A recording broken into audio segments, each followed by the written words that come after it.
Bonjour à tous et à toutes. J'espère que vous allez bien. Moi, je suis Charlotte Clavreul, je suis la directrice du Fonds pour une presse libre, qui est le partenaire principal de ce Festival des médias indépendants. Donc, c'est la première édition qui veut dire deuxième et troisième, a priori. On est ravis que vous soyez là. Ça affiche complet depuis hier. Donc, on est très contents. Vous allez du coup assister au dernier temps fort de ce festival sur le thème « Demain, l'extrême droite à l'Élysée ». Je devine que ça va être passionnant. Avant de laisser la parole à Olivier, je vais vous dire 2-3 mots sur le Fonds pour une presse libre. Donc, c'est le premier fonds presse qui a été créé en France en 2019 par le journal Mediapart, avec 2 objectifs. Le premier, c'était de rendre son capital totalement indépendant, ce qui est le cas depuis maintenant 6 ans. Donc, Mediapart ne pourra plus jamais être acheté, puisque c'est le Fonds pour une presse libre qui détient le capital de Mediapart. Et la deuxième mission qu'on s'attelle à développer de la manière, on va dire, la plus vertueuse possible, c'est le soutien à la presse indépendante. Donc on aide la presse indépendante en France et en Europe, mais principalement en France pour le moment, en versant des aides financières à des médias indépendants qui nous proposent des projets. Et ce soutien est rendu possible grâce aux dons qu'on reçoit, donc du public, des citoyens et des citoyennes. À ce jour, on a reçu plus de 10 000 euros de dons. À titre d'exemple, l'année dernière, on a collecté 500 000 euros de dons qu'on reverse intégralement, comme chaque année, comme chaque don qu'on reçoit. 1 euro donné au FPL est reversé intégralement aux médias indépendants qu'on choisit de soutenir. Donc depuis 2020, on a soutenu une 50aine de médias indépendants en France à hauteur d'1 400 000 euros environ. Donc on est très content de ça. Et donc là, comme je vous disais, c'est la première édition qu'on organise, la première édition de ce festival qu'on organise avec La Paillette. On est ravis d'être à Rennes. C'est un des premiers événements qu'on organise en dehors de Paris, puisque nous, on est basé à Paris. Et je pense que c'est très important aussi qu'on soit en région et notamment en Bretagne. Voilà, je vous laisse avec Olivier, Étienne, Marie et Jean-Marie. Merci.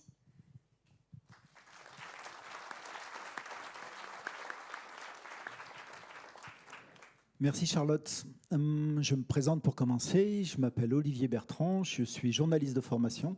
J'ai travaillé un peu plus de 25 ans à Libération avant de cofonder le média d'information Les Jours, puis de piger notamment pour Mediapart, la revue 21. Aujourd'hui, je réalise principalement des films documentaires et depuis le 1er janvier, je suis administrateur du Fonds pour une presse libre que Charlotte vient de vous présenter. Pour tout vous dire, j'aurais préféré aujourd'hui qu'on se retrouve je me retrouve obligé de modérer un débat sur la nécessité d'être vigilant face au retour de la gauche au pouvoir dans un an. Mais on va plutôt être sur une dystopie, sur le thème « Demain, l'extrême droite à l'Élysée », avec heureusement un point d'interrogation, et on va essayer de jauger la solidité du point d'interrogation. Pour en débattre, Marie Alnoux, qui est journaliste associée, copropriétaire de rue 89 Lyon, et co-autrice, c'est important pour ce débat, d'une série d'enquêtes sur 15 ans d'impunité face à l'extrême droite à Lyon. 15 ans d'impunité qui indirectement ont peut-être contribué à mener à la mort de Quentin Derenque, les affrontements physiques, les rixes, prenant le pas quand la police et la justice ne font pas le travail. Peut-être pour te chauffer la voix, Marie, est-ce que tu veux nous dire un petit peu l'un de tes derniers exemples de relations avec l'extrême droite à Lyon? Oui, très récemment, donc on a suivi la campagne des municipales à Lyon et notamment la campagne que faisait le Rassemblement national. Et lors de leur premier meeting qu'ils ont fait, je crois que c'était en fin d'année dernière ou en début d'année, je ne sais plus, la campagne a été longue. Je me suis présentée pour participer à ce meeting comme devrait le faire n'importe quel journaliste et n'importe quel citoyen. Et on m'a fermé la porte au nez et j'étais même sur une liste rouge du Rassemblement national avec mon nom surligné en rouge, interdiction d'entrée, pas d'accréditation. Voilà. Merci. Deuxième intervenant, Jean-Marie Le Forestier. Jean-Marie, tu es journaliste. Tu as été journaliste cofondateur, puis rédacteur en chef de Marsactu, site d'investigation marseillais. À ce titre, tu t'es souvent frotté à l'extrême droite locale, dans une ville où elle est très présente, où elle a été au pouvoir dans un secteur qui en faisait la plus grande commune de France, même sans trop de pouvoir. Aujourd'hui, tu es en charge du suivi éditorial, des enquêtes qui sont menées sur l'extrême droite et qui sont financées notamment grâce aux appels à projets que fait le FPL. Est-ce que tu peux nous dire juste quel est ton rôle dans ce suivi éditorial? En quoi ça consiste? Oui, merci Olivier et bonjour à toutes et à tous. En fait, ça consiste à essayer de diffuser des bonnes pratiques journalistiques auprès de médias qui n'ont pas forcément toutes les armes pour mener des enquêtes, en tout cas pour un certain nombre d'entre eux. Ça veut dire quoi? Ça veut dire leur donner tous les éléments pour éviter, par exemple, d'être attaqué en diffamation. L'extrême droite est une habituée de ces procédures qui, pour certaines, sont ce qu'on appelle des procédures bâillons, donc des procédures qui visent à faire taire les journalistes plutôt qu'à rétablir une vérité. Et j'essaye d'apporter ma connaissance, mon expérience sur ces questions-là, en étant une sorte de, alors en anglais on dirait sparring partner, en français on va dire partenaire d'entraînement, partenaire de jeu, en tout cas d'apporter un cerveau supplémentaire et un peu plus de recul aux rédactions qui sont plongées dans leurs enquêtes, pour essayer d'aller plus loin, pour les aider à dégager les lignes de force de ce qu'elles trouvent. Et par exemple, cette enquête de 15 ans d'impunité à Lyon, c'est une enquête que j'ai pu accompagner parce que le FPL l'avait financé. Merci Jean-Marie. Ce sera intéressant d'avoir le regard tout à l'heure sur ces enquêtes et sur ces enquêteurs. Troisième intervenant, Étienne Chailloux, très complémentaire parce que pas journaliste, mais réalisateur de documentaires, le plus souvent co-réalisateur, avec ton compère Mathias Théry, et notamment co-réalisateur d'un film qui s'appelle La Cravate, qui est sorti en 2020, si je ne dis pas de bêtises, oui, et qui suivait un ancien jeune skinhead devenu jeune cadre ambitieux du Rassemblement national, du Front national à l'époque dans la Somme, en tout cas quelqu'un qui voulait devenir un jeune cadre, et film passionnant pour ce qu'il raconte des ambitions, de la vie et des désillusions de ce jeune homme, grâce à mon avis à un dispositif qui est absolument passionnant et éthiquement remarquable, où après une longue enquête, ce jeune homme va lire en fait le récit de tout ce que vous avez pu écrire à la première personne de son récit. Qu'est-ce que ce travail, l'enquête préalable et ce film t'ont permis de mieux comprendre sur la façon dont se met en place une emprise de l'extrême droite et du RN sur des jeunes gens? Ça va vite. Bonjour. Je le formulerai pas comme ça, tout simplement. Je pense que c'est pas une emprise du parti sur ces jeunes gens. Je pense que c'est surtout le film Le Monde, c'est lui qui est venu vers le Front National à l'époque. J'ai une petite aparté donc dans ta présentation. Tu disais que je suis réalisateur, donc j'ai un peu réfléchi à quelle est la différence entre le documentaire et le journalisme, parce que je ne me sens pas artisan de la presse. Je pense que la différence réside uniquement dans le rapport au temps qu'on a, parce qu'on a les mêmes outils, on fait à peu près les mêmes choses, on pose des questions aussi. Mais je pense que les documentaires se permettent de prendre un peu plus de temps que le journaliste qui est le nez et c'est bien le nez dans l'actualité aussi. Voilà, donc La Cravate, c'est un film qui est sorti en 2020, mais qui a en réalité été tourné en 2016-2017, voilà, donc à la campagne présidentielle de 2017. Voilà, donc il y a 9 ans déjà. Ça marche. Je parlais d'emprise en fait parce que je trouve assez passionnant la façon dont le manque affectif en fait de ce garçon, mais chose qu'on a pu croiser souvent en travaillant sur l'extrême droite, on fait souvent des proies. Mais on va peut-être y revenir, on verra bien. Peut-être pour commencer, cette question, demain l'extrême droite à l'Élysée, c'est une probabilité malheureusement.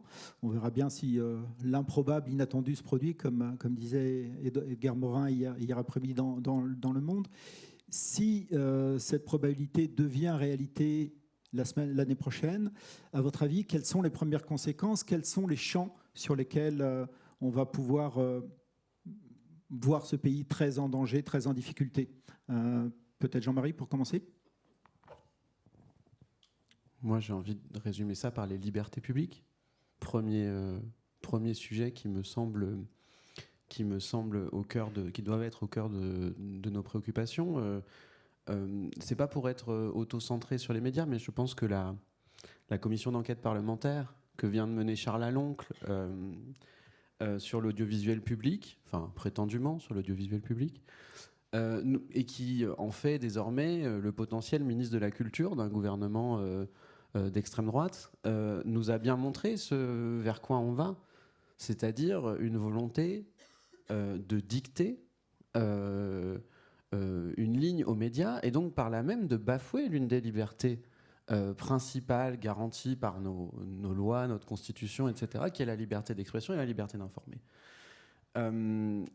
Évidemment, ça va de pair avec d'autres libertés, la liberté d'aller et de venir, qui va clairement être mise en cause, hein, à la fois pour les personnes étrangères, dont on sait la dureté que veut mettre en place le Rassemblement national. On a vu la nouvelle directive européenne soutenue activement par les députés d'extrême droite, visant à créer des centres de rétention à l'extérieur de l'Union européenne pour traiter le sort des personnes exilées. Donc on va avoir un renforcement de ces choses-là. Et puis la liberté aussi d'aller et de venir dans le cadre, par exemple, de la revendication, des manifestations. On va dire que le mouvement est déjà bien enclenché, mais très clairement, c'est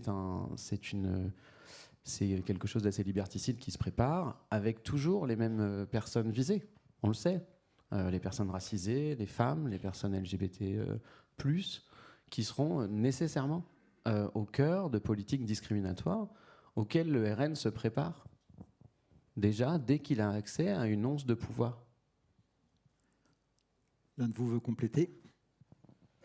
Oui, si je peux compléter, en fait, il suffit de regarder là où l'extrême droite est déjà au pouvoir et c'est des exemples en fait que prend le Rassemblement national pour dire ce qu'il veut mettre en place demain. Et en Europe, on en a un bel exemple, bel entre guillemets, hein, en Hongrie. Où il y a déjà tout ce que Jean-Marie vient de citer qui a été mis en place, renforcement des contrôles aux frontières avec une forte brutalité envers les personnes étrangères, limitation des droits des personnes LGBT et des droits des femmes. Et puis si je prends juste l'exemple de la presse, moi je me suis noté 2-3 exemples très concrets de ce qu'a fait Orban en arrivant au pouvoir contre la liberté de la presse, interdiction de diffusion pour la première radio indépendante du pays en 2020, rachat d'un site indépendant qui s'appelait Index par des proches à lui qui ont viré le rédacteur en chef et en fait ce qui a conduit au départ de la majorité des journalistes de la rédaction.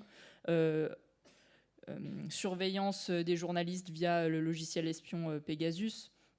Donc rien que ça, en fait, ça nous indique, et Marine Le Pen prend comme exemple la Hongrie de Orban, enfin dit que c'est un modèle pour elle de gouvernance. Donc rien que pour ça, on voit en fait quel est le projet qu'ils veulent mettre en œuvre. Étienne ? Pour compléter, je dirais tout simplement, c'est le crépuscule de la démocratie, hein, le RN à l'Élysée, hein, en France. C'est sûr qu'ils ne lâcheront pas le pouvoir. Alors, je vous ai amené un livre aujourd'hui qui est un peu mon livre de chevet pendant la cravate, qui s'appelle Histoire d'un Allemand, de Sébastien Hafner, que j'ai relu cette semaine, parce qu'on a fait une petite préparation mardi. Donc je suis encore toute envahie par ce qui est écrit là-dedans. Je me disais même que je voulais faire des lectures, parce que je pense que je dis des choses 100 fois moins intéressantes que n'importe quelle ligne de ce livre. En gros, la liberté la plus fondamentale, je pense, qui est atteinte, c'est la liberté d'être soi-même. C'est-à-dire que lui, dans son livre, la rupture, c'est évidemment 1933, c'est l'arrivée d'Hitler en chancelier. Il balaye une quinzaine d'années de l'histoire de l'Allemagne de 1922, où il commence à avoir la lucidité. Il est né en 1907. Jusqu'en 1938, il finit son manuscrit en 1939. Et il dit, le choc de 1933, on ne peut pas s'imaginer ce que c'est, quoi. Donc c'est vraiment... c'est impossible d'imaginer ce que c'est. C'est une sidération totale, c'est la société qui prend ça en pleine face, et il décrit toutes les étapes. C'est un observateur incroyable de la société. Donc voilà. Donc, faut faire attention évidemment aux analogies avec l'Allemagne des années 20-30. Hein. On n'est pas du tout dans ce monde-là, mais en tout cas, il y a beaucoup de pages qui parlent. Il faut dire que c'est un livre écrit par un jeune magistrat stagiaire. Et le fait qu'il soit né en 1907, une des choses frappantes dans ce livre, c'est qu'il raconte, y compris enfant, comment il allait voir les comptes rendus de combat de la guerre de 14-18 et comment se construit un sentiment nationaliste. Et ce qui est saisissant dans ce livre, qu'il faut vraiment lire, c'est à quel point, une fois que ça s'installe, vous prend une forme de sidération, en fait. Hein. La sidération, et tout le monde est obligé de prendre parti petit à petit. C'est-à-dire qu'on en arrive à des dilemmes moraux partout, en fait. C'est-à-dire que l'histoire s'accélère et l'histoire envahit la vie privée aussi. Voilà. Avant d'en arriver là, il y a des contre-pouvoirs, théoriquement, dans une démocratie. Est-ce que ces contre-pouvoirs, ils vous semblent aujourd'hui suffisants et est-ce qu'ils vous semblent en bonne santé ? Ils sont pas suffisants, ça c'est sûr. Nous-mêmes, médias indépendants, on peut se considérer comme un contre-pouvoir. Et est-ce qu'on a suffisamment les reins solides pour tenir face à une attaque comme celle qu'on vient de décrire? Je ne sais pas, je ne suis pas sûr. On a vu la sidération de nos collègues américains, par exemple, face au deuxième mandat de Trump. Il ne faut pas dire qu'on n'était pas prévenus, on avait eu le premier. Hein. Et pourtant, ce deuxième mandat s'est ouvert aussi dans une forme d'incapacité journalistique. Et ça se manifeste très, très simplement, finalement. C'est que les premières mesures visent à silencier, comme on dit désormais, à réduire au plus bas niveau d'expression les médias indépendants ou libres, en tout cas. Aux États-Unis, on a remplacé les médias par des influenceurs dans les conférences de presse de Donald Trump. On leur a donné une place centrale, ou des podcasteurs essentiels dans la couverture. En France, c'est un maire qui, comme à Carcassonne, s'installe et prend comme première mesure de s'attaquer aux médias en enlevant toute insertion publicitaire. Alors, dans la presse quotidienne régionale, hein, on ne parle pas de médias gauchistes. Et en s'attaquant à la Ligue des droits de l'homme. Autre contre-pouvoir. Tout de suite, on privatise l'usage des fonds publics à des fins idéologiques. Et ça va se répéter sur d'autres thèmes. La culture, évidemment. L'expression culturelle. On voit bien quelle est l'expression culturelle de l'extrême droite. L'extrême droite a déjà les remplaçants. L'extrême droite a déjà les remplaçants. On aura des Puy du Fou partout. Pour rester, peut-être pour ceux qui n'auraient pas suivi, donc Carcassonne, c'est la nouvelle municipalité RN qui a décidé de priver la LDH de subventions et de locales. Je me suis demandé d'ailleurs si c'était une forme de maladresse d'aller aussi vite, quelque part, un an avant une présidentielle, ou c'était une façon d'annoncer clairement la couleur et de l'assumer. Ça s'est accompagné aussi sur les médias. Hein. La Dépêche du Midi, tous les abonnements ont été arrêtés, etc. Enfin, c'est... Je reviens sur les contre-pouvoirs. Peut-être Marie, c'est un pays où il y a des lois sur la presse, où il y a, de ton point de vue à toi, à la fois de gestionnaire d'un média et en même temps de journaliste, d'un média d'ailleurs qui est en première ligne et qui a été attaqué. Est-ce que ces lois-là, tous ces remparts-là aujourd'hui fonctionnent? Aujourd'hui, il y a des lois qui sont assez favorable à la presse, notamment il y a les aides publiques à la presse, il y a les annonces légales, il y a une TVA plutôt favorable pour les médias, puisque nous on est à 2,1% sur les abonnements. En 2025, le Rassemblement national a voulu rehausser ce taux de TVA de 2% à 20%. Alors vous pourriez vous dire c'est un détail technique, mais pour nous, médias indépendants qui dépendons principalement des abonnements, en fait, reverser plus à l'État fait que ça fragiliserait totalement notre modèle économique, mais pas seulement le nôtre, aussi celui en fait de tout un tas de presse, au point que, donc c'était nos confrères de Street Press, je crois, qui avaient écrit un article là-dessus. Ils avaient interrogé le directeur de publication de Frontières, donc qui est un média d'extrême droite, qui se veut être le Mediapart de l'extrême droite, mais qui n'en a pas du tout la même qualité. Et lui-même s'était en fait inquiété de ça, parce qu'en disant mais si même nous on a 20% de TVA sur nos abonnements, voilà. Et pour revenir sur la question des contre-pouvoirs, je dirais que le gouvernement en place depuis 2017 est le pouvoir macroniste, on va dire, a pavé quand même la route à l'extrême droite sur tout un tas de choses. Je pense à la loi séparatisme qui oblige les associations à signer des chartes où elles indiquent qu'elles respecteront des contrats d'engagement républicain, je crois que ça s'appelle, elles respecteront telle condition pour pouvoir percevoir des subventions. Ça, par exemple, l'extrême droite va pouvoir l'utiliser pour mettre au pas les associations. Sur la question de la vidéosurveillance, de la reconnaissance faciale, ce genre de choses, c'est pareil en fait. Aujourd'hui, l'extrême droite va arriver au pouvoir avec tout un appareil législatif prêt pour qu'elle puisse contrôler plus durement, en fait, mettre en place un pouvoir autoritaire, si ce n'est pas déjà le cas aujourd'hui. Et je voulais dire autre chose, mais j'ai oublié. Ça va te revenir, mais garde le micro.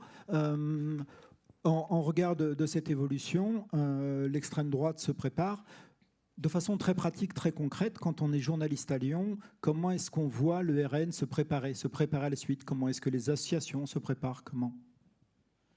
Nous, à Lyon, depuis longtemps, on a quand même une mobilisation antifasciste. Et par antifasciste, je ne parle pas seulement de la Jeune Garde ou de groupes antifascistes de terrain, mais je parle aussi de milieux culturels, associatifs, qui sont depuis longtemps alliés. Alors, à Lyon, c'est une situation un peu particulière parce qu'en fait, pendant longtemps, le RN a été faible dans les urnes à Lyon et aux alentours. Mais par contre, on avait une extrême droite groupusculaire qui était particulièrement forte. Donc, qui se faisait voir dans les rues, qui agressait, qui avait des locaux, toutes les tendances de l'extrême droite qui étaient réunies à Lyon. Et donc, pour l'instant, le milieu associatif et culturel et antifasciste, en fait, de manière globale, c'est plutôt organisé contre cette extrême droite-là, plutôt que contre le RN. Mais Lyon, c'est un bon exemple de montrer que des coalitions peuvent exister du Parti socialiste, en passant par le planning familial, la Jeune Garde, des associations plutôt libertaires comme l'UCL, par exemple, qui ont compris l'intérêt de faire un front commun contre cette extrême droite. Sur la préparation du RN, si on prend plutôt l'exemple marseillais, comment est-ce que tu as vu le Front National se professionnaliser dans la préparation de l'accès au pouvoir? Je pense qu'on ne mesure pas assez combien ces conquêtes locales permettent de former des cadres. Aujourd'hui, tout mandat dans une ville, dans une sous-préfecture, une préfecture, s'accompagne d'indemnités qui permettent de se former, qui permettent de vivre de la politique, de faire ça en permanence. Et donc tous ces combats qui ont été gagnés petit à petit, on a bien vu avec l'affaire des assistants parlementaires européens, en plus combien ça servait des fois d'autres dessins que simplement l'exercice du mandat, mais bien la structuration du parti même. Donc ça s'est créé comme ça, et comme dans le sud de la France notamment, l'émergence du RN est un remplacement de la droite traditionnelle, on a vu aussi un mercato des cadres de la droite, pas forcément des élus en partie, mais aussi de ce personnel qui est très formé, qui est haut fonctionnaire territorial, qui est membre de cabinet politique, et qui, parce qu'il a fait carrière dans ce milieu-là, cherche le nouveau débouché de sa carrière, et donc vient nourrir, vient grandir les rangs du RN. Alors ça se passe aussi à certains niveaux au niveau des élus. On a un conseiller d'État qui était conseiller de François Fillon, qui s'appelle Hervé Fabre-Aubrespi, qui a été maire d'une petite ville à côté d'Aix-en-Provence, à 20 km de Marseille, qui s'appelle Cabriès. Eh bien, ce monsieur est aujourd'hui conseiller régional RN, est un des membres éminents des Horaces, c'est-à-dire ce groupe de hauts fonctionnaires qui conseille Marine Le Pen. Et on voit en réalité que ils ont la structure prête à prendre le contrôle des arcanes publiques. Il ne faut pas croire qu'on va avoir une bande d'amateurs démunis face au moment où on va leur donner les clés du camion, quoi. Étienne, toi qui as suivi, comme tu le dis, avec la durée que permet le documentaire, comment de l'intérieur, en suivant Bastien, dans l'ombre d'un secrétaire de circonscription, tu as vu de l'intérieur cette préparation et cette professionnalisation? Je rappelle que c'était il y a 9 ans. Donc, on était dans les années Philippot, du Front National à l'époque. Donc Philippot, numéro 2 du FN, qui arrive vers 2012 à peu près, et qui arrive avec tout son savoir-faire appris à l'ENA notamment. Je pense que Philippot est un cas typique d'un ambitieux politique qui a choisi l'extrême droite parce que d'autres partis ne voulaient pas de lui. Hein. Et donc il a façonné le parti. Donc quand on commence à filmer en 2016-2017, on est au tout début de ce qui se passe aujourd'hui. On est il y a longtemps déjà. Hein. On est avec un Front National qui a misé sur la jeunesse, là où tous les autres partis n'en parlaient pas. C'est-à-dire que c'est le parti qui s'intitulait premier parti de la jeunesse, hein, le Front National. Donc on les retrouve aujourd'hui, hein, on les retrouve députés, on les retrouve maires, hein, tous ces gens qui ont été formés à l'époque. Et puis, donc, si c'était il y a 9 ans, il s'est passé des choses entre-temps, quoi. Donc, moi, je pense que la question il y a 9 ans, c'est est-ce que le RFN peut arriver au pouvoir? Aujourd'hui, c'est quand, hein. C'est aussi simple que ça. Face à ça, face à cette montée, face à ce possible qui devient probable, il y a aussi une riposte qui s'installe, hein, qui se structure. Là, pendant 2 jours, on voit des salles qui sont pleines, notamment pour des débats qui parlent de cette question et de cette montée de l'extrême droite. Il y a plein de signes. Hier, par exemple, Julie Lalouette Geffroy disait que en 2024, ils ont reçu 75 000 euros de dons. L'année suivante, c'était 150 000. Le FPL, quand il lance un appel à dons pour des enquêtes sur l'extrême droite, il va recevoir 100 000 euros, puis l'année suivante, 150 000 euros. Des signes intéressants. Toi qui suis éditorialement ces projets d'enquête, quel regard tu portes sur ces enquêteurs et sur la façon dont une presse indépendante se structure en parallèle de ce danger qui monte? Ça structure largement la presse indépendante, c'est-à-dire que enquêter, ça demande du temps. Quand vous vous abonnez à un journal, vous achetez du temps d'un journaliste qui est en fait un super citoyen, qui va pouvoir exercer son rôle de contrôle démocratique à votre place. Parce qu'il va avoir le temps d'aller interroger ceux qui exercent le pouvoir ou ceux qui prétendent l'exercer.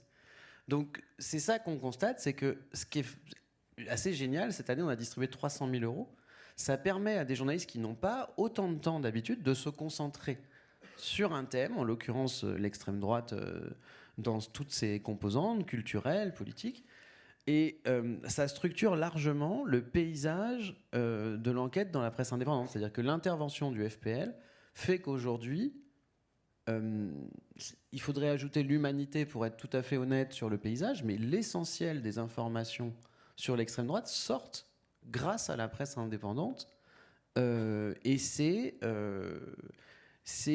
en grande partie l'action du FPL. Je pense notamment à beaucoup d'informations sur Pierre-Édouard Stérin, ce milliardaire qui est ultra-catholique, qui a entrepris de mettre sa fortune au service de l'arrivée de l'extrême droite au pouvoir. Donc après, les journalistes indépendants deviennent des empêcheurs de tourner en rond. Créent des débats, font arrêter des décisions à toutes les échelles, à toutes les strates, en mettant aujourd'hui des pouvoirs publics complaisants face à toutes ces structures d'extrême droite qui ne sont pas partidaires. Eh bien, les enquêtes obligent les institutions à se positionner, à dire on arrête. J'ai en tête un exemple rapide, si je peux, d'une association qui prétend remplacer le planning familial, qui s'appelle Familia, que Marie connaît bien, qui est basée notamment à Lyon et qui est une de ces associations anti-genre qui promeuvent une vision tout à fait régressive des droits des femmes et de la famille, on va dire, pour aller vite. Et la métropole de Lyon, qui était encore écologiste à l'époque, avait été informée de la teneur de cette association qu'elle soutenait, à qui elle versait une subvention, de la teneur des participants. Il a fallu une enquête de Médiacité, le journal local, pour que on l'a lu dans la presse, donc on arrête. Et pourtant, sur le papier, on n'allait pas soupçonner d'accointance idéologique un président de métropole écologiste avec une association ultra-catholique conservatrice. Et en réalité, la presse indépendante, elle réveille, elle secoue, elle oblige ceux qui, finalement, font comme si ça n'existait pas, ont peur de donner de la visibilité, c'est une question, hein, mais elle les oblige à sortir aujourd'hui et à se dévoiler, et donc à assumer de résister. Marie, quand on appartient à une génération de cette presse qui en même temps vit une époque d'extrême précarisation, mais en même temps de montée d'une génération qui travaille les faits, la rigueur, comme une arme face à l'extrême droite, comment on vit ce que tu as vécu à Lyon il y a très peu de temps, c'est-à-dire une inversion complète des valeurs après la mort de Quentin de Ranc? Nous, cet épisode, ça a été très dur à Rue 89 Lyon, à la fois en tant que journaliste, mais aussi en tant que personne engagée contre l'extrême droite, parce qu'on a su tout de suite, on a compris tout de suite le rouleau compresseur que ça allait être médiatiquement, politiquement. Nous, on savait dès les premiers instants, donc l'affaire a lieu un jeudi soir, enfin les faits ont lieu un jeudi soir. Le vendredi, nous, on apprend qu'il y a eu probablement une personne morte dans un affrontement. Le récit médiatique qui est diffusé juste à ce moment-là, c'est celui de Némésis, en fait, qui dit qu'il y a eu des antifascistes qui ont poursuivi des amis à elle qui étaient juste là en tant que sympathiques aidants et qui ont tué un de leurs amis. Nous, on sait immédiatement, sans pouvoir le montrer tout de suite, que ce n'est pas ça. Que c'est une scène qu'on a vue des dizaines et des dizaines de fois à Lyon, d'affrontements entre des personnes, des militants d'extrême droite et des antifascistes, et que c'est dans ce cadre-là qu'est mort Quentin Derenque, mais on n'a pas les moyens de le prouver, sauf que le récit médiatique, à ce moment-là, il continue de se dérouler, les récupérations politiques aussi, avec la minute de silence à l'Assemblée nationale, etc. On a des médias qui sont complètement défaillants à ce moment-là. Je pense notamment à TF1, qui récupère des vidéos à la fois les coups de pied qui ont été assénés à Quentin Derenque, mais aussi des vidéos qui ont précédé en fait, ce moment-là où on voit justement un affrontement avec un témoin qui le dit au micro. Et en fait, une presse qui n'est pas une presse d'enquête, mais une presse qui a vocation à remplir son JT du soir, fait un sujet qui passe complètement à côté du sujet et qui diffuse les vidéos des coups de pied parce que c'est le plus sensationnaliste, parce que c'est ce qui va dans le courant médiatique du moment. Et on passe à côté en fait, d'une première occasion de se dire ce qui est en train d'être raconté, c'est pas vraiment ce qui s'est passé. Et il faut attendre les révélations de l'humanité, les révélations du canard enchaîné et plus récemment les révélations au sujet des renseignements policiers qui étaient là le jour même pour comprendre en fait que ce qui s'est passé s'inscrit dans une histoire lyonnaise beaucoup plus longue de violence de l'extrême droite. Et c'est ce que nous, on a tenté de démontrer avec notre enquête qui a été publiée fin 2025, où on a révélé qu'il y avait eu au moins 102 actes violents et haineux de l'extrême droite en 15 ans, donc entre 2010 et 2025, que 70% de ces violences n'avaient pas eu de réponse policière ou pénale, et que les pouvoirs publics avaient été complètement défaillants dans la prise en charge de cette violence d'extrême droite qui a déferlé à Lyon en fait, entre les années 2000 et maintenant, et que c'est parce qu'il y a eu cette inertie des pouvoirs publics qu'il y a eu des réponses antifascistes qui se sont développées à Lyon et des rixes comme on l'a vu au moment de la mort de Quentin Derenque. J'étais un peu longue, désolée, mais c'était nécessaire. Non, c'est très bien et c'est extrêmement précis. On pourrait ajouter qu'il y a 20 ans, il n'y avait pas ces rixes, peut-être tout simplement parce que les groupuscules d'extrême droite à Lyon se formaient déjà au combat, étaient déjà extrêmement violents, mais que l'extrême gauche antifasciste à l'époque n'était pas dans cette stratégie-là. Oui, alors les premiers à avoir fait de l'antifascisme de confrontation et de terrain, c'est le groupe antifasciste Lyon Environ autour des années 2010, donc ils se sont constitués après la mort de Clément Méric en 2013, et la Jeune Garde émerge en 2018 avec cette utilisation de la violence revendiquée en fait en défense du camp social de la gauche à Lyon et qui ont conduit à ces affrontements qu'on a vus les années qui ont suivi après 2018. Étienne, Marie parlait des journalistes qui ont besoin de remplir un JT. On pourrait parler également de ceux qui ont besoin de remplir des émissions de débat. Est-ce qu'il n'y a pas une forte inégalité entre cette presse indépendante qui travaille sur les faits avec rigueur, en tout cas pour la plupart, et en même temps cette télévision qui crée l'opinion avec les images? Est-ce que le combat il n'est pas perdu parce qu'extrêmement inégal?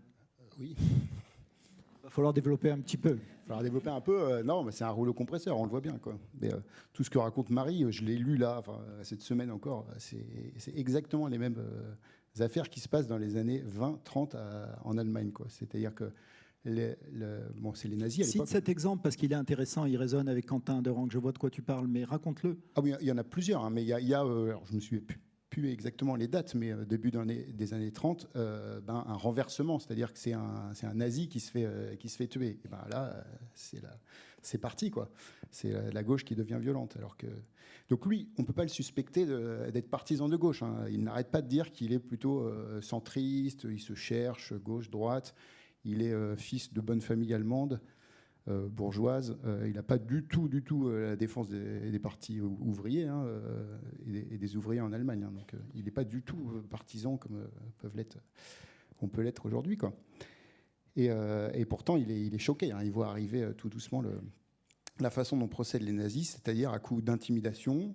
Et puis quand ils sentent que leur rapport de force est pour eux, ils y vont. Quand ils sentent qu'ils sont allés un petit peu trop loin, hop, ils reculent. Ce qu'on disait sur le maire de Carcassonne tout à l'heure, c'est ces méthodes-là, quoi. Je pousse un peu le bouchon, puis je recule un petit peu quand j'ai vu que c'est un peu trop, et puis le bouchon il ira plus loin un peu plus tard, ça c'est sûr. Là, les dates, par exemple. Hitler arrive au pouvoir en 30, je les ai en tête, 30 janvier 1933. 1er avril, c'est la loi anti-juive avec 1er avril, donc 2 mois après, quoi. Puis ils sont sentis qu'ils sont allés un peu loin, donc après ils y vont un peu moins, quoi. On est en 33, quoi. Face à cette montée extrêmement décomplexée, mais d'une extrême droite qui en même temps avance masquée. En tous les cas, là je reviens au journalisme télévisuel, et enfin, ce qui n'est pas du journalisme, je reviens à CNews, à quelque chose de décomplexé, mais masqué dans le sens qui nie pratiquer et forger une opinion d'extrême droite. Est-ce qu'il faut en face pratiquer un journalisme sur les faits? Est-ce qu'il faut revendiquer le combat? Je crois que c'est ce que vous faites à rue 89 Lyon, par exemple. Est-ce qu'il n'y a pas un danger à revendiquer le combat? Danger dans le sens où on pourrait éventuellement moins porté, être disqualifié parce que taxé de partisan. Donc oui, nous, à rue 89 Lyon, c'est écrit très clairement sur notre site qu'on est engagé contre l'extrême droite. Je pense même que tout journaliste, en fait, devrait être engagé contre l'extrême droite. Alors, ça ne veut pas forcément dire être militant, mais ça veut dire, dans son journalisme, enquêter, transmettre des infos justes, ne pas diffuser les éléments de langage ou les idées de l'extrême droite. Et pour ça, il faut s'armer intellectuellement, parce que l'extrême droite, elle n'est pas uniquement frontale, mais elle est aussi insidieuse. Je ne sais plus quelle était ta question, mais... faut dire Est-ce qu'il faut... Oui, vas-y. Il y a une défaillance énorme depuis 10 ans au niveau de l'État, quoi. C'est-à-dire que laisser prospérer CNews, c'est pas normal, quoi. C'est pas normal, en fait. C'est une fenêtre énorme. Enfin... La question était, est-ce qu'il faut... est-ce qu'il faut... En fait, nos enquêtes parleront pour nous-mêmes ensuite. C'est-à-dire que nous, si on fait un travail sérieux, documenté, précis, honnête, dans lequel on a demandé le contradictoire, qu'on a laissé aussi aux gens l'opportunité de répondre, ils pourront bien nier... Enfin, après, c'est aussi le propre de l'extrême droite que de nier la vérité, que de dire des contre-vérités. Donc, du côté de l'extrême droite, oui, il y aura forcément toujours une disqualification. J'ose espérer que du côté des personnes qui restent républicaines, même de droite, du centre, peu importe quelles sont leurs opinions politiques, ils aient l'honnêteté, en tout cas, de voir que ce qu'on révèle, c'est vrai, et que ça ne va pas être à disqualifier par la ligne éditoriale de notre journal. Je vous lirai tout à l'heure un passage précisément là-dessus, c'est génial. C'est-à-dire qu'au bout d'un moment, il devient journaliste. Et donc là, on est en 36, 37, et il se dit je vais réussir quand même à faire passer mes idées. Il croit faire passer ses idées. Et le lendemain, avec tous les journalistes qui partagent ces idées républicaines anti-nazies, le lendemain, ils disent on a fait une feuille nazie, quoi. Avec tous ses amis qui tournent autour de lui, enfin qui tournent. Non, il le pensait vraiment, sincèrement, d'avoir réussi à mettre des petits messages pour dire résistance, attention. Il n'arrive pas, parce qu'au-dessus, il y a le pouvoir, en fait. Je viens juste ajouter un mot pour m'adresser plutôt à mes confrères et consoeurs journalistes. Si vous pensez que l'extrême droite s'arrêtera aux médias indépendants, aux médias de gauche, aux médias militants alternatifs quand ils accéderont au pouvoir, l'exemple de Carcassonne montre que ce ne sera absolument pas le cas et que, en fait, tout journaliste, c'est pour ça que je dis que tout journaliste devrait s'inquiéter, en fait, de voir l'extrême droite arriver au pouvoir. Alors, comment on se prépare à ça, justement? Dans un an, l'extrême droite est arrivée au pouvoir. Comment est-ce que demain, notre métier va changer? Comment est-ce que demain, on va continuer à informer? Et est-ce qu'on se prépare à ça, Jean-Marie? Est-ce que les rédactions se préparent à ça? Je crois que c'est difficile. Enfin, les rédactions se préparent. C'est-à-dire que certaines rédactions, en tout cas, ont des plans très qui sont pas publics, mais qui sont très écrits sur comment se comporter en cas d'arrivée au pouvoir de l'extrême droite, et déjà le faire maintenant. C'est la sécurisation des échanges, c'est la sécurisation des personnes qui font le journal, des enquêtes, des lieux, des sources aussi, évidemment, avec un certain nombre d'associations aussi, comme la Maison des lanceurs d'alerte et quelques autres, qui permettent d'aider à cette protection-là. C'est aussi par le financement. C'est que, je reprends cet exemple que je citais au début de l'audiovisuel public, mais les rédactions, on a supprimé la redevance et donc on a supprimé le lien direct entre le contribuable et le financement de l'audiovisuel public pour le mettre dans le budget de l'État. Ça veut dire que demain, on peut baisser de 50, de 60, de 70% le budget de l'audiovisuel public. Donc c'est une casse d'un outil, c'est une casse sociale, et on sait sur quoi elle pèse, cette casse. C'est-à-dire qu'on voit déjà que la baisse des moyens publics, elle fait supprimer les émissions d'enquête, de grands reportages. On peut penser notamment sur l'écologie. On a failli voir supprimer l'émission de Mathieu Vidard sur France Inter, dont le nom m'échappe sur le moment. La Terre au carré, merci. Le Vert de rage sur France 5, qui était la grande émission d'enquête et de reportage sur l'écologie, pareil, à la trappe. Et ça, c'est des conséquences directes de budgets qui sont à la main des décisions politiques du moment. Donc ça, c'est préparé. Donc on se prépare à ça. On sait aussi que c'est en sécurisant les financements citoyens, en sécurisant des financements alternatifs à la puissance publique, dont on sait qu'elle disparaît, qu'on s'en prépare. Et c'est, je pense que Marie l'a dit, c'est aussi en se documentant, en lisant, Étienne, le travail d'essayer d'éviter la sidération. C'est ce qu'on disait tout à l'heure, éviter ce moment où on va rester bloqué face à l'avalanche de mesures. Est-ce que les exemples italiens ou états-uniens, quand on parle d'avalanche de mesures, nous donnent quelques leçons sur la façon dont on va pouvoir informer demain? Je ne connais pas assez. Marie? Je ne connais pas assez non plus, mais je dirais que il y a une tendance aujourd'hui dans la presse indépendante française qui est assez innovante par rapport à d'autres presses, qui est la coopération. De plus en plus, les médias indépendants coopèrent. Alors ça s'était déjà vu au niveau international avec des consortiums pour des enquêtes, etc. Nous, on coopère même financièrement.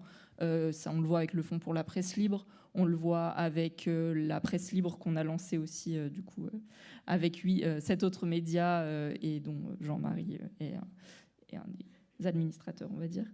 Et c'est une plateforme commune d'abonnement où vous pouvez vous abonner et lire les 8 médias. On coopère sur des projets éditoriaux. Nous, on travaille en réseau avec les 2 autres rues 89, Bordeaux et Strasbourg, depuis un certain nombre d'années, avec une mutualisation des coûts sur certaines dépenses. C'est sûr que si on est isolé, si on est des médias isolés les uns des autres, on ne résistera pas. On sera balayé en fait par les mesures que mettront en place l'extrême droite. Mais si on est ensemble, on a plus de chances de pouvoir résister à tout ça. Je parlais aussi de s'armer intellectuellement, parce qu'en fait, l'extrême droite, elle est, comme je disais, insidieuse et elle se cache dans des associations, elle se cache dans des mots, du vocabulaire qui est de plus en plus repris. Et aujourd'hui, il y a des médias qui essayent de faire face à ça, et je pense notamment à Street Press, qui met en place une formation pour former des journalistes, jeunes et moins jeunes d'ailleurs, à enquêter sur l'extrême droite. Je suis une des formatrices, donc c'est pour ça que je connais et que j'en parle. Et ça, je trouve que c'est vraiment super chouette comme initiative, parce que on n'est plus, des journalistes qui enquêtent sur l'extrême droite en France, on n'est pas très nombreux. Il faut qu'on sorte de cette logique que peuvent avoir parfois les journalistes de se dire c'est notre champ d'études, c'est nous qui sortons les infos, c'est nous qui aurons les abonnements, en tout cas l'audience qui ira avec les informations qu'on va sortir, alors qui n'est pas la principale raison pour laquelle on sort des enquêtes, mais qu'il y a parfois un peu ce fond-là. Non, plus on sera de journalistes à enquêter, plus on aura de l'impact et plus on pourra faire face à cette extrême droite qui monte. Jean-Marie, pour rester sur cet élan, est-ce que toi, tu as l'impression que cette lutte de fait contre l'extrême droite nous permet de sortir un petit peu des concurrences qui nous isolent? Et est-ce que tu sens monter la mise en réseau, le partage des connaissances, les solidarités entre médias indépendants?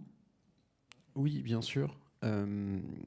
Les élections législatives anticipées de 2024 ont révélé ça. C'est-à-dire que la crainte majeure qui a été celle de voir soudainement, parce que c'était une dissolution inattendue, l'arrivée de l'extrême droite au pouvoir, ont eu des effets dans bien des pans de la société civile, mais aussi dans la structuration de la presse indépendante. C'est-à-dire que cette menace devenant concrète, la nécessité de dire ce qui nous rassemble est plus important, et bien plus important que nos querelles de chapelle, elle est devenue majeure.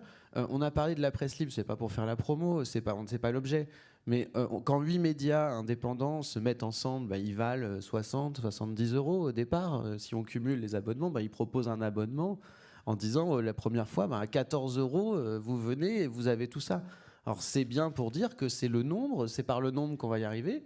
On va faire plein d'abonnements à 14 euros plutôt que d'en faire quelques-uns à 80. On va diffuser, on va faire notre part dans cette histoire. Alors on ne remplacera pas l'action citoyenne, on ne remplacera pas les relais, mais ça, on a le sentiment en tout cas de faire notre part à notre place, en sachant que d'autres la font pas. Juste par rapport au point d'avant, c'est ça, c'est en sachant que d'autres la font pas. Ce que nous dit l'exemple états-unien, c'est l'allégeance des médias, des milliardaires à Donald Trump. C'est Jeff Bezos, patron d'Amazon et du Washington Post, qui met au pas la rédaction d'un grand quotidien comme celui-là. Et on voit que le chemin est en cours. Qui est allé dans le bureau ovale quelques jours après la présidence? C'est Rodolphe Saadé, président de la CMA-CGM, l'armateur, qui est aussi le patron de BFM, de la Provence et de la Tribune, le quotidien économique, et qui aspire encore à développer ces médias-là. Donc, le chemin est pavé. Et récemment, il n'est pas anodin de voir l'idylle de Jordan Bardella relayée par Paris Match. Paris Match, propriété de Bernard Arnault, qui, dans les jours précédents et pour la première fois, avait accepté de dîner avec Marine Le Pen. Les forces de l'argent et les milliardaires qui détiennent les médias n'ont pas de problème à s'acoquiner avec l'extrême droite si ça leur permet de garder leur business. Et c'est ça qu'on va avoir. Donc les médias indépendants vont être un îlot de résistance, et on s'y prépare. Et donc, est-ce que l'enjeu n'est pas également de soutenir à une échelle européenne ces médias indépendants qui ne dépendent pas du business? C'est-à-dire que peut-être que ce soir, on aura une bonne surprise en Hongrie, mais peut-être que l'année prochaine, c'est en France que ça plongera. Est-ce qu'une solidarité, des appels à dons et à soutien à l'échelle européenne ne permettrait pas aux pays qui ont encore la tête en dessous de l'eau de venir aider? Est-ce que ce n'est pas une des pistes pour demain? Est-ce qu'elle existe, cette solidarité européenne entre médias indépendants, d'après vous? Elle est encore à tisser, moi je dirais, Marie, parce qu'elle est encore à tisser. Et c'est d'ailleurs très étonnant parce que l'extrême droite, elle, a construit l'international réactionnaire. Les financements traversent l'Atlantique sans aucun problème. La Hongrie est un pourvoyeur je parlais d'associations anti-genre. La Hongrie est un pourvoyeur d'associations anti-genre. Alors peut-être que Orban va perdre ce soir, mais il sera remplacé par un ancien de son parti qui est dissident, dont a priori les orientations politiques divergent peu. Mais ce qui se passe, c'est ça. Donc non, on est en retard. On est clairement en retard. Moi, j'ai eu la surprise de recevoir un jour un message me disant je suis journaliste aux États-Unis, comment vous avez fait pour réunir 8 médias indépendants dans la presse libre? Grande surprise. Et je regarde qui était cette dame que je ne connaissais pas et qui en fait était une grande plume de la presse indépendante américaine, qui s'appelle Marissa Kabas. Et c'est quelque chose où on n'est pas, effectivement pas à la hauteur. Alors certains essayent, les consortiums d'enquête, l'ICIJ, l'International Consortium of Investigative Journalism, donc, et quelques autres, mais c'est très balbutiant. Sauf si tu veux ajouter quelque chose sur... Si, je dirais peut-être que les modèles à construire sont à trouver du côté du mouvement social, des syndicats, des associations, etc. Je repense en fait à, je crois que c'était en 2024 ou 2025, je ne sais plus, quand Viktor Orban a interdit la marche des fiertés de Budapest. et que l'ensemble de l'Europe, justement des partis politiques de gauche, des associations, des syndicats, se sont mobilisés et sont allés à Budapest pour défiler. Il y a eu 200 000 personnes dans les rues de Budapest pour faire la marche des fiertés. Peut-être que c'est un exemple à suivre. On approche de la fin de la première heure et puis pour pouvoir ensuite laisser la parole au public. Je vais laisser, si je ne veux pas avoir d'ennui à la sortie, le temps à Étienne de lire un passage d'Histoire d'un Alban. Il est disponible dans toutes les librairies. Qu'effectivement, je vous recommande très très fort. Il est édité depuis 2000, je crois, 2000, seulement en Allemagne et ensuite en France. Tu as choisi un passage? Oui, alors il y en a plein. Mais pas trop long? Allez, j'essaie qu'il ne soit pas trop long. Alors je ne sais pas où on en est. Je pense qu'on est avant 1933. Alors, cela mis à part, je ne puis avoir aujourd'hui qu'un sourire apitoyé quand on me demande comment j'étais préparé à l'aventure qui m'attendait. Je ne l'étais absolument pas. J'ignorais jusqu'à la boxe et au jiu-jitsu, et ne parlons pas d'autres sciences comme la contrebande, le passage des frontières, l'usage de signes secrets, etc. Toutes choses qu'il m'aurait été fort utile de savoir dans les années suivantes. Mais mon esprit lui-même était très mal préparé à ce qui allait venir. Ne dit-on pas que les états-majors en temps de paix préparent toujours excellemment leurs troupes à la guerre précédente ? Je ne sais ce qu'il en est, mais il est certain que toutes les familles consciencieuses élèvent toujours excellemment leurs fils en vue de l'époque qui vient de s'écouler. Je possédais tout l'équipement intellectuel nécessaire pour jouer convenablement mon rôle dans la société bourgeoise d'avant 1914, et en outre, grâce à une certaine expérience de l'histoire, je pressentais vaguement qu'il ne me servirait peut-être pas beaucoup. Mais c'était tout. Tout au plus avais-je flairé ce qui m'attendait, suffisamment pour être sur mes gardes, mais je ne pouvais assigner à cet avenir une place dans mon univers mental. Alors, le passage que je voulais lire, il est un peu après, je crois. Mais celui-là est pas mal, déjà. Ah ouais. Bon, bref. Voilà. Donc, il faudrait que je résume. Ça vous permet d'entendre un peu le style, hein, quand même. Bon, quant à moi, je n'avais pas à l'époque d'opinion politique définie. J'avais même du mal à décider, pour ne mentionner que la distinction la plus générale, si j'étais de droite ou de gauche. Lorsqu'en 1932, quelqu'un me posa cette question de conscience, je répondis interdit et en hésitant beaucoup, plutôt de droite. Sur les questions du jour, je ne prenais intérieurement parti qu'au cas par cas et parfois pas du tout. Aucun des partis politiques existants ne m'attirait particulièrement, si grand que fût le choix. Il faut ajouter que l'appartenance à aucun d'entre eux ne m'aurait empêché de devenir nazi. Ce qui m'en garda, ce fut mon nez. Je possède un flair intellectuel assez développé, ou autrement dit, un sens des valeurs esthétiques d'une tendance ou d'une opinion humaine, morale ou politique. La plupart des Allemands en sont hélas totalement dépourvus. Les plus intelligents sont capables de s'abêtir tout à fait à force de discussions abstraites et de déductions sur la valeur d'une chose dont on peut constater, grâce à son nez, qu'elle sent mauvais. Pour ma part, j'avais dès cette époque l'habitude de me forger avec le nez mes rares convictions inébranlables. En ce qui concerne les nazis, mon nez n'hésita pas. Il était inutile de se fatiguer à parler pour savoir lesquels de leurs prétendus buts et intentions valaient une discussion, ou du moins prétendaient une justification historique, étant donné l'odeur qu'exhalait l'ensemble. Les nazis étaient des ennemis pour moi-même et pour tout ce qui m'était cher. Merci Étienne. Un autre livre que je te recommande, qui est très très peu connu, il s'appelle Églantine et Vert de Gris. C'est quelqu'un qui s'appelle Henri Dauquière, qui l'a écrit à compte d'auteur, puis il a été édité par un petit éditeur de Toulouse. C'est fascinant parce qu'après la capitulation, il te raconte l'état de sidération qui vous prend quand on essaie de regarder autour de soi avec qui on pourra résister et qu'on voit au fur et à mesure autour de soi des gens se mettre à collaborer parce qu'il faut continuer à vivre. C'est très éclairant. Il dit on doit faire un choix à un moment donné, quoi. Ça arrive après, quoi. Sur cette perspective joyeuse, est-ce que vous avez des questions ?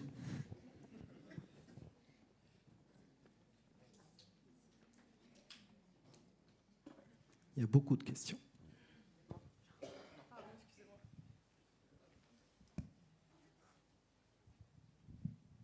Oui, bonjour, merci.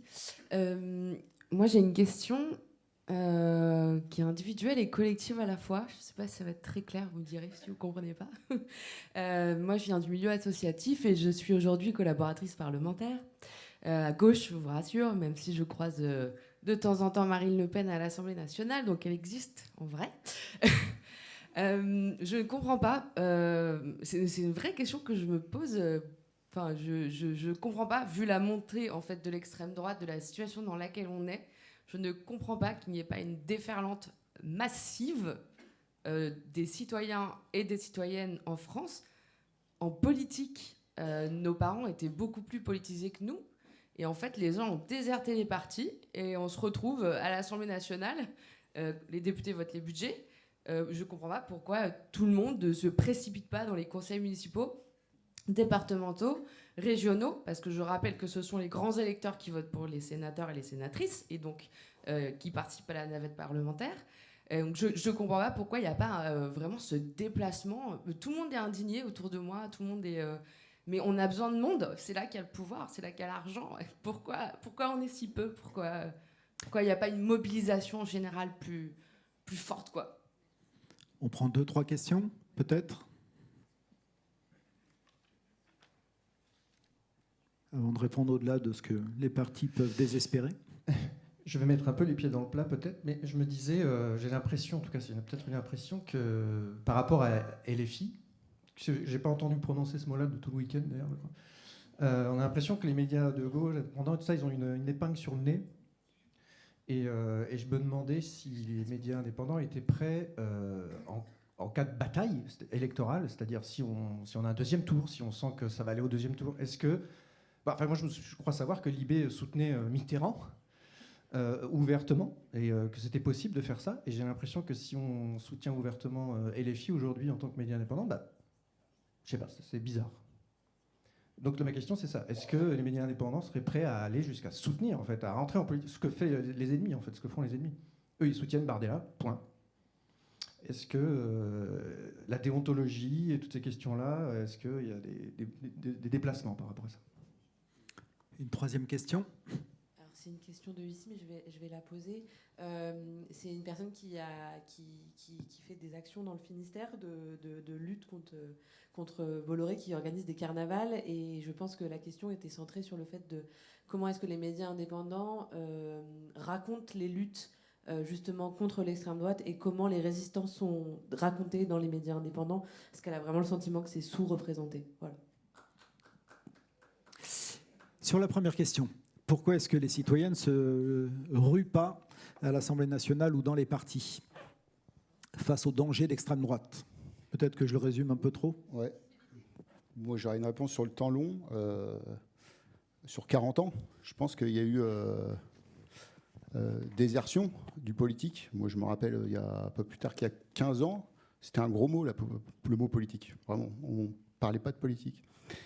La gauche peut quand même un peu essayer de faire son mea culpa sur ce qui s'est passé entre 90 et 2010 à peu près, je pense.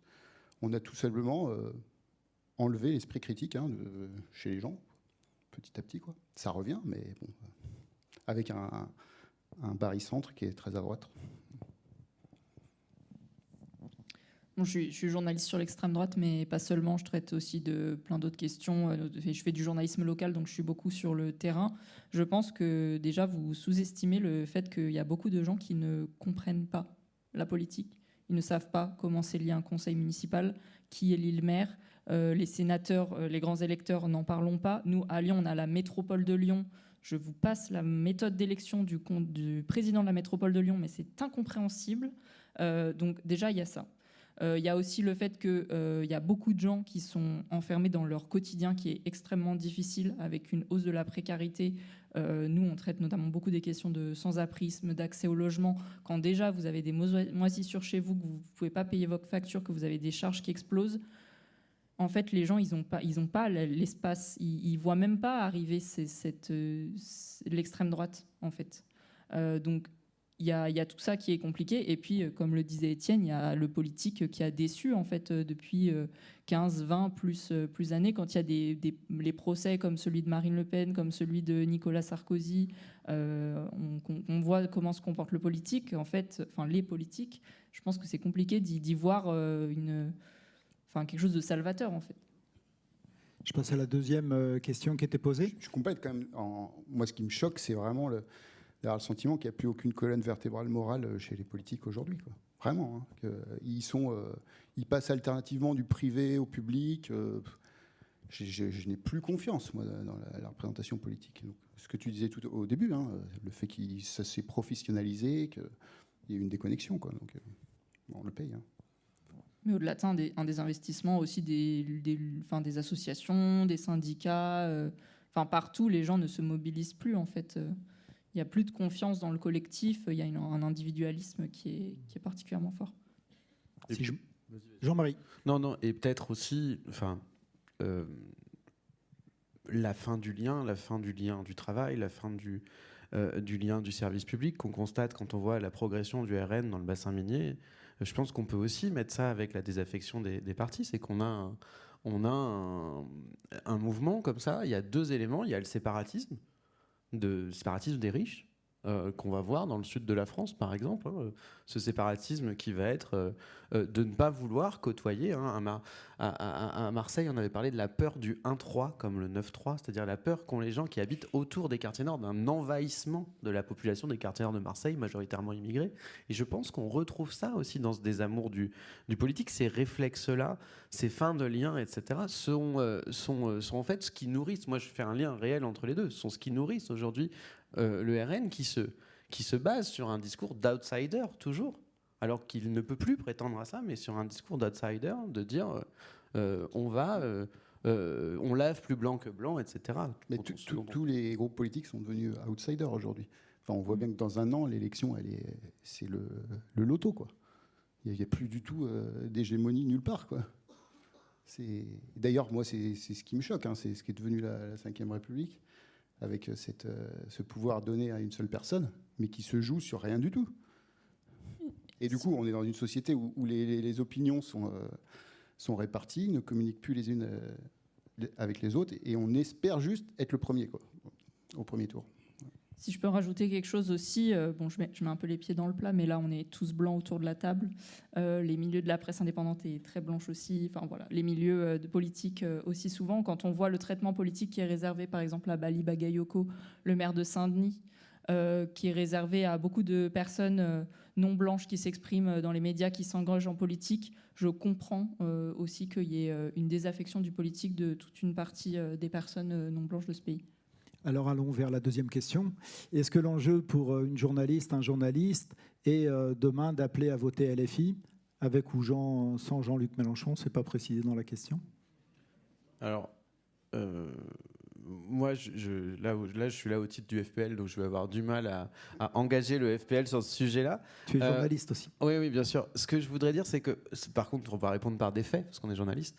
C'est que quand le nouveau Front populaire s'est formé, l'essentiel des médias a constitué un appel à la résistance à l'extrême droite et au soutien au nouveau Front populaire. Alors c'était LFI & à l'époque, mais ça répond quand même en partie à cette question-là, avec notamment une grande manifestation place de la République à l'initiative des médias indépendants dans l'entre-deux tours, ou juste avant le premier tour des législatives, Charlotte. Juste avant ou entre les deux tours, avant et après. Donc voilà, il y a eu quand même cette mobilisation-là, donc cette capacité à dire.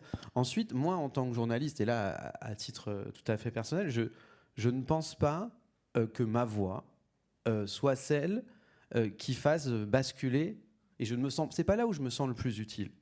Et je veux aussi permettre, si c'est un élu LFI, ou quelle que soit la tendance politique, garantir que demain restera un contre-pouvoir. Je pense que le grand risque, c'est de vouloir faire un iTélé de gauche. Par exemple, à mon niveau de journaliste, je ne souhaite pas un iTélé de gauche. Je souhaite une presse qui remette les faits au centre.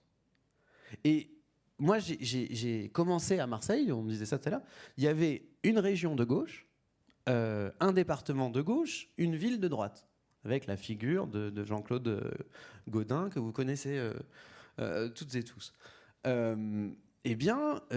Exercer son esprit critique, y compris sur l'action de la gauche, était la garantie aussi du sérieux avec lequel était faite la critique de la droite.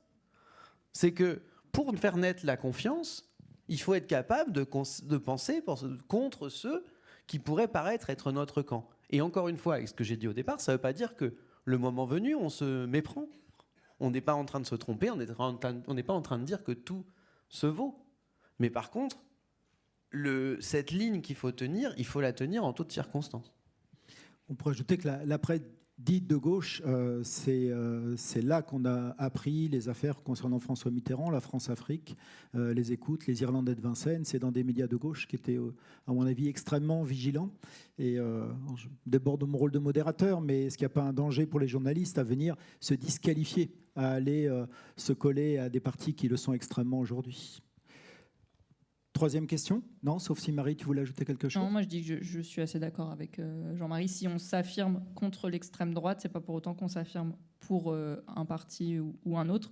Peut-être que votre question, elle vient aussi du fait que la France insoumise, aujourd'hui, dans les médias, a un traitement extrêmement défavorable, extrêmement aussi offensif et accusateur de la part de certains intervieweurs, certains médias aussi, et que il y a une impression de front contre LFI plutôt que contre l'extrême droite, et qu'il faudrait à l'inverse un contre-front pour la France insoumise. Je ne pense pas que ça soit le rôle des journalistes. Par contre, le rôle des journalistes, c'est d'avoir un traitement impartial, justement, pour tous. Ce qui ne veut pas dire non politique. Troisième question, est-ce que vos médias, est-ce que les médias couvrent suffisamment et de façon suffisamment intelligente, éclairante, les luttes contre les puissances de l'argent, contre l'extrême droite, et comment les puissances de l'argent font l'opinion de l'extrême droite aujourd'hui, amènent l'opinion vers l'extrême droite? Je pense qu'on est en train de prendre conscience que c'est une demande très nette. La première année, l'appel à projet du FPL s'appelait « Enquêter, révéler, démonter ». On voit bien qu'on n'était pas dans les initiatives qui viennent en face. Et la deuxième année, il s'appelle « Enquêter, révéler, résister ». Et ça vient pas du cerveau des journalistes ou parajournalistes qui naviguent au FPL, mais ça vient des personnalités de la société civile qui sont membres du conseil d'administration du FPL, du Fonds pour une presse libre, qui sont venus nous dire « mais réveillez-vous, montrez comment on résiste, montrez, etc. » Et donc, on a fait ce changement-là, justement, partant du constat qui a été exprimé là. Ensuite, c'est vrai que quand il faut compter quand on a peu de moyens, quand il faut compter ses coups de pagaie, finalement, eh bien, des fois, on privilégie le fait de mettre au jour, en faisant confiance justement à ces initiatives pour prendre le relais. Mais on sait qu'il faut y aller davantage et que ça peut être éclairant et exemplaire. Et on aura cette année, dans le cadre de l'appel à projet FPL, surveillé les publications des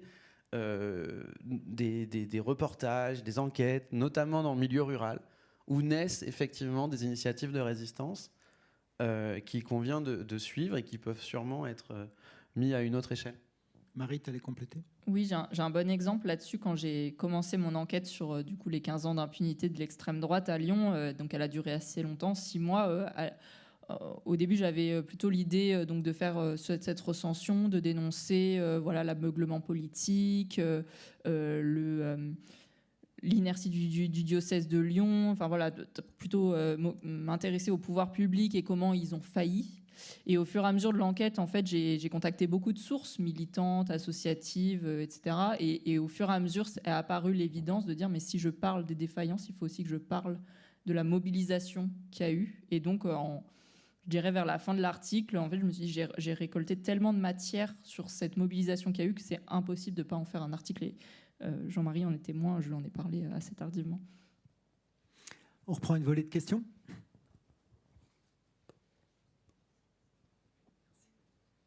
Bonjour, merci. Je voulais revenir sur les consortiums d'investigation de journalistes et savoir un petit peu comment ça fonctionne et en quoi ils pourront peut-être rester des contre-pouvoirs demain et comment on peut les soutenir peut-être.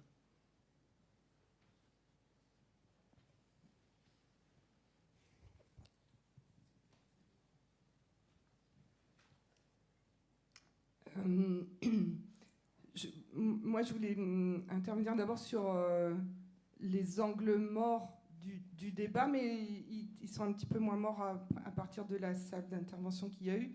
C'est pourquoi on en est là, à se poser la question de savoir qu'est-ce qu'on fait si le RN est à l'Élysée. Donc évidemment, on peut pas répondre. Enfin, je veux dire, on a besoin d'avoir cette analyse-là et du fait que la gauche a déçu.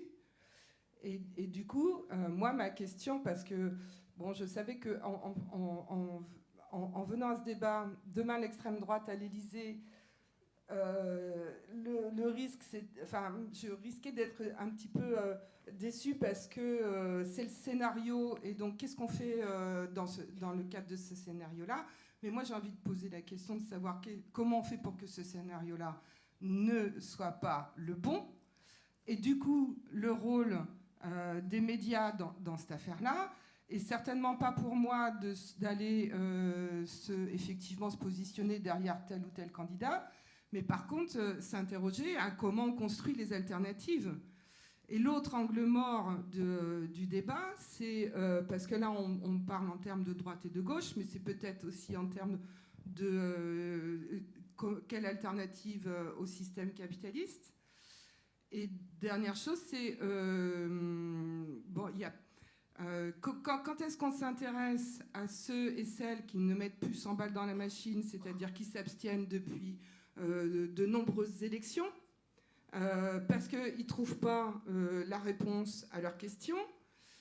Comment on s'intéresse à celles et ceux qui ont été tellement choqués par un président de la République qui parlait des sans-dents, un autre qui dit vous traversez la rue, vous allez trouver du boulot? Et comment on fait pour voilà, comment les médias travaillent pas seulement à enquêter sur l'extrême droite, mais à se dire comment on construit de l'alternative. Et je pense que là, il y a de l'urgence. Merci. Peut-être qu'on répond déjà là. Il y a déjà matière. Tu veux commencer, Jean-Marie? La première est peut-être un peu courte, une réponse peut-être un peu plus courte sur les consortiums et comment ils fonctionnent. On a déjà répondu sur l'échelle européenne, sur la nécessité, mais de façon très concrète, comment ça fonctionne? Généralement, ça part d'une... Il y a plusieurs consortiums qui existent, qui s'appellent, donc on a dit ICIJ, ICIJ en français. Il y a Forbidden Stories qui se donnait pour but de poursuivre les enquêtes de journalistes assassinés partout dans le monde, etc. Il y a toute une série comme ça de consortiums qui naissent généralement parce qu'il y a une matière initiale importante. Vous avez tous entendu parler des LuxLeaks, des Panama Papers, etc. Et dans plein de domaines comme ça, il y a matière à mutualiser les enquêtes, notamment sur le capitalisme mondialisé, parce que justement, les intrications sont internationales et que donc... vous comprenez bien qu'un média français ne va pas forcément s'intéresser au député slovaque qui a des comptes à l'étranger. Par contre, le média slovaque va être très heureux de traiter cette matière. C'est surtout c'est un peu l'occasion qui a fait le larron de ces consortiums. Et donc, vous pouvez soutenir à la fois les consortiums qui ont chacun des appels aux dons, soit les médias qui en font partie. Mediapart est membre d'un consortium qui s'appelle l'EIC. Enfin, il y en a quelques autres. Il y a quelques consortiums opportunistes qui naissent aussi sur des sujets. Donc, effectivement, c'est un moyen, mais souvent, le moyen le plus court est quand même de soutenir les médias qui y participent directement. Tu voulais compléter, Marie? Non? Alors, qui est-ce qui a les épaules assez solides pour répondre en 5 à 10 minutes à une question qui mériterait un peu plus de 2 heures? Pourquoi est-ce qu'on en est là? Pourquoi est-ce qu'on ne parle pas plus des alternatives, de comment les partis nous ont amenés là? Ça va être compliqué réellement en 5-10 minutes de répondre de façon même pas exhaustive mais intelligente, mais essayons quand même un petit peu, Jean-Marie. Ouais. Moi, je n'ai pas les épaules assez solides pour répondre à cette question. Je pense qu'il faut savoir le dire. En revanche, moi, je suis d'une école, j'ai été formé par la génération avant moi, et je suis d'une école de l'outillage. C'est-à-dire, les journalistes fournissent des outils, des clés. Et on ne peut pas être à tous les niveaux, et il y a des manières de s'emparer de ces questions-là et de ce qu'on fournit. Et il y a quelque chose qu'on n'a pas dit depuis le début, et c'est pour le plaisir de citer un grand penseur, Manuel Valls, qui disait expliquer, c'est déjà excuser. Non, nous, on essaye aussi. C'est pour ça que moi, j'ai du mal à me positionner sur l'échiquier. C'est que nous, notre carte de presse est aussi un passeport. Un passeport pour aller parler à des gens auxquels à des gens qui sont du camp opposé et où le dialogue n'existe plus, auquel vous ne parlez plus. Et les journalistes vont aussi montrer ça, c'est-à-dire être capable de passer les frontières. Ce passeport-là nous permet de passer les frontières sociales pour éclairer des pans de la société. Moi, je ne renonce pas à aller interroger. Alors, on a parlé des abstentionnistes, mais je renonce pas aussi à interroger les électeurs d'extrême droite. Parce qu'il faut comprendre. Parce qu'il faut que... Et je crois que, fondamentalement, notre utilité... C'est une question d'allocation de temps et de moyens. C'est que j'ai le sentiment d'être plus utile quand... on passe plusieurs jours dans un village qui a voté à 70% à l'extrême droite pour comprendre ce qui s'y passe. Parce que les réponses habituelles ne collent pas généralement avec la réalité de terrain. C'est pas l'immigration massive qui fait voter un village du fin fond du Var à 70% pour Marine Le Pen. C'est pas la désindustrialisation pour prendre tous les poncifs habituels. Et donc je pense que je suis plus utile quand je fais ça. Mais encore une fois, j'ai conscience que ça ne répond pas à la demande, mais je ne sais pas comment y répondre autrement en tout cas. Avant de passer à la question suivante, moi j'ajouterais une chose, pas en tant que modérateur, mais j'ai 62 ans, j'ai travaillé pendant 25 ans dans un journal que j'ai beaucoup aimé, j'ai eu de la chance de travailler à Libération.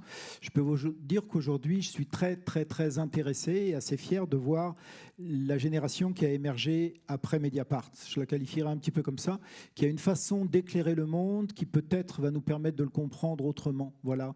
Et ça me paraît extrêmement important. Malheureusement, on est au bord du précipice au moment où cette génération-là est en train de se structurer. Voilà, j'espère qu'on arrivera à éviter le passage par l'extrême droite, mais sinon on se relèvera aussi de cette façon-là, avec une autre façon d'éclairer le monde et de prendre en compte tout ce que vous dites très justement, madame. Je vais peut-être dire un mot aussi sur le...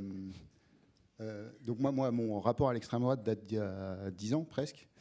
Je me souviens juste quand même que quand Macron est passé, les militants se frottaient les mains. Ils disaient c'est le meilleur candidat pour nous, pour après. Et je pense que la suite l'a montré. Je pense que le vote de l'extrême droite, c'est vraiment le vote du désespoir. Hein. C'est les gens qui n'ont plus d'espoir. C'est-à-dire que je pense que c'est des gens qui aimeraient autre chose, mais qui n'ont plus d'espoir. Voilà. Donc, pour des raisons différentes, en suivant où ils habitent, suivant leur parcours et tout. Est-ce que 10 ans plus tard, justement, et quand le RN est au-dessus de 50% dans une partie de la France, on n'est pas un peu au-delà de ça? C'est-à-dire que c'est plus seulement... Ah oui, il y a un effet boule de neige au bout d'un moment. C'est-à-dire qu'il y a 10 ans, on ne parlait pas des classes moyennes pavillonnaires qui votaient pour le FN à l'époque. C'était pas ça. La sociologie, elle était vraiment cantonnée au bassin minier, au sud-est, avec un RN complètement différent, hein, plus zémouriste, on dirait aujourd'hui. Maintenant, ça c'est une tache d'huile. Hein. Donc c'est plus du tout la même sociologie. Hein. Rapidement, il y a un sociologue qui s'appelle Félicien Faury qui a travaillé pour le coup récemment plus récemment là-dessus, qui démonte un petit peu, ou en tout cas en partie, le mythe des fâchés pas fachos qui avait été installé, c'est-à-dire qui dit non, c'est un vote ordinaire à l'extrême droite, un vote finalement de conviction. Et il ne faut pas négliger ça, c'est-à-dire ça ne veut pas dire tous fachos, hein, attention, mais ça veut dire que c'est bien une mécanique de rejet qui est à l'œuvre. Et c'est pas, à mon sens, hein, c'est pas seulement le désespoir qui guide, quoi. Et en tout cas, ces travaux sociologiques ont tendance à aller dans ce sens-là. Quand je dis désespoir, c'est que t'as pas de cap, quoi. Tu sais plus quoi faire quand tu votes pour le RN. C'est-à-dire que le RN n'a aucun programme à part de dire privilège blanc. Il n'y en a pas, hein. Franchement, je pense que tu sous-estimes un petit peu l'envie de la politique de préférence nationale, notamment, que le RN veut mettre en place. Ah non, je ne sous-estime pas du tout. Non, je crois que j'en ai bien conscience. Mais je parle vraiment d'une proposition constructive, quoi. Je pense qu'il n'y a pas de proposition constructive dans le RN, quoi.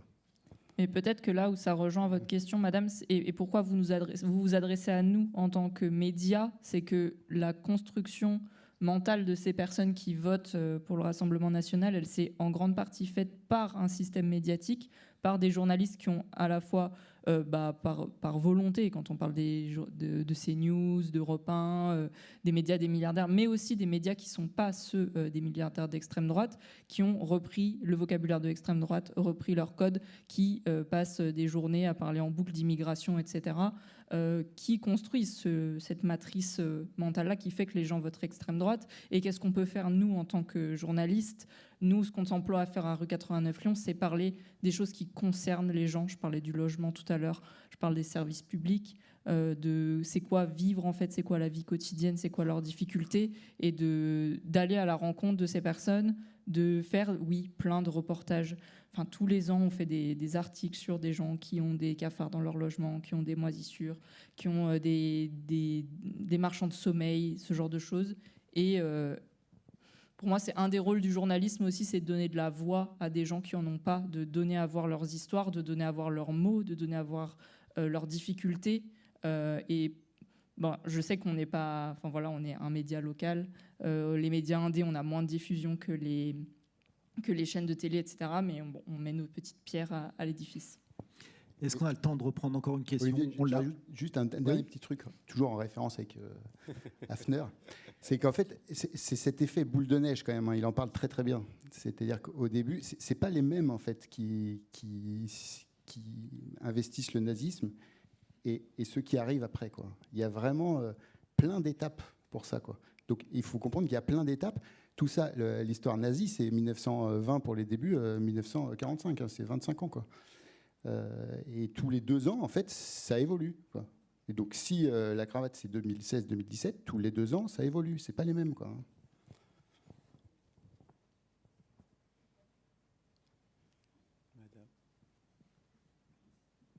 Merci. Je ne vais pas vous poser de questions. Je vais vous dire que je suis très contente d'être venue.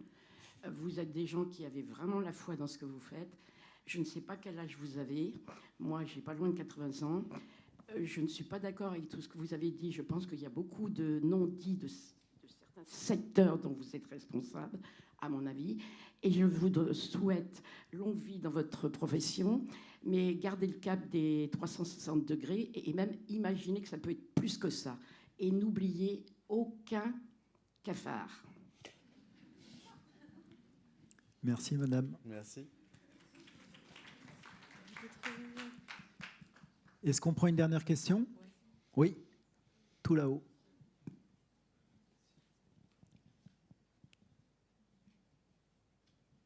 Merci. Bonjour.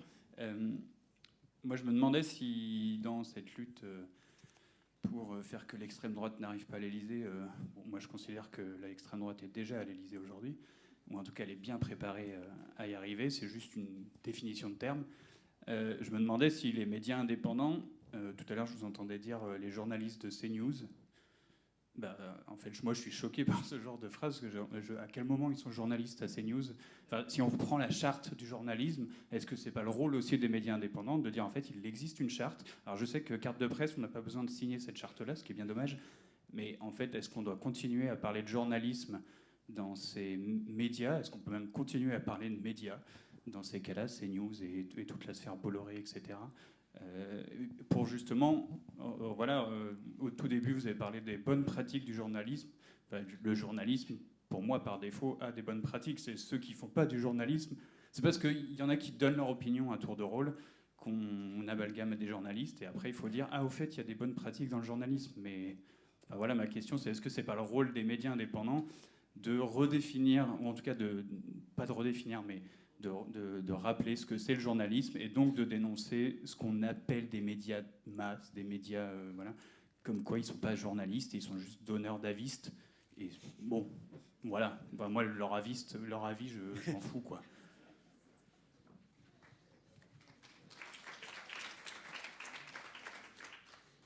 J'ai l'impression qu'on le fait. Est-ce que vous voulez répondre à ça?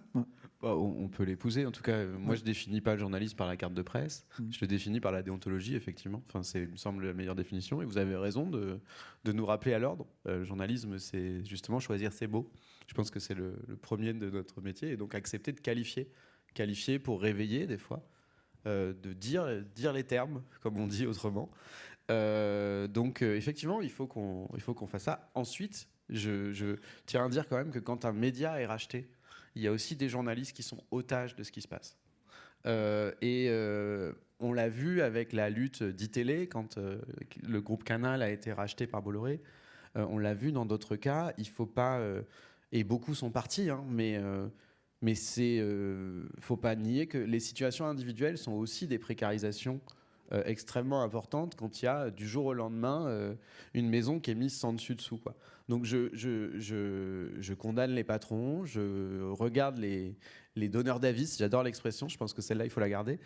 Et par contre, à la base, il faut parfois savoir discriminer un peu dans le sens de choisir et regarder précisément les cas. Il y a encore quelques-uns qui restent là-dedans.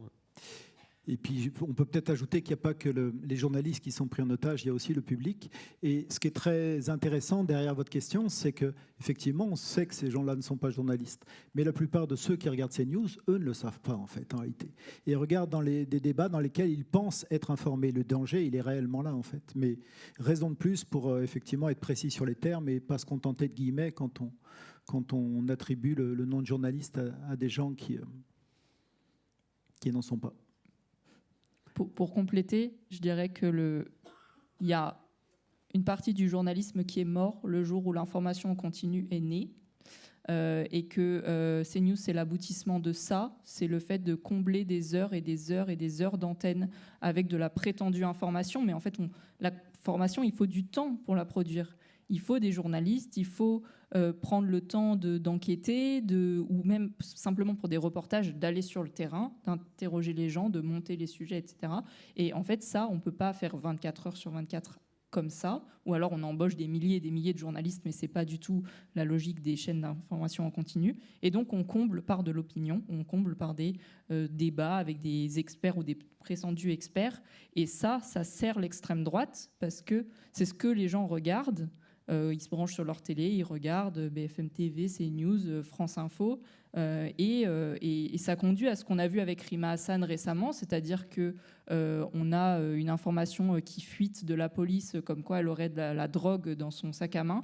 On ne vérifie rien du tout, donc ça, ce n'est pas du journalisme, et ça fait en boucle sur les chaînes d'information. Et ça, en fait, il n'y a pas besoin d'être d'extrême droite pour faire ça. Une bonne partie des chaînes d'infos en continu, mais aussi des sites, des médias qui font de l'information en continu sur leur site, ont ce genre de pratiques qui, in fine, servent l'extrême droite et sont poussées au bout de leur logique par CNews, Europe 1 et tutti quanti. Merci Marie. Il est 16h59, donc avant de vous proposer de se rejoindre dans un an pour un débat sur comment rester vigilant face au retour de la gauche au pouvoir, on va conclure ce festival et on va le conclure en accueillant sur scène Catel Stéphane et François Bonnet, qui sont présidents de La Payette et du FPL.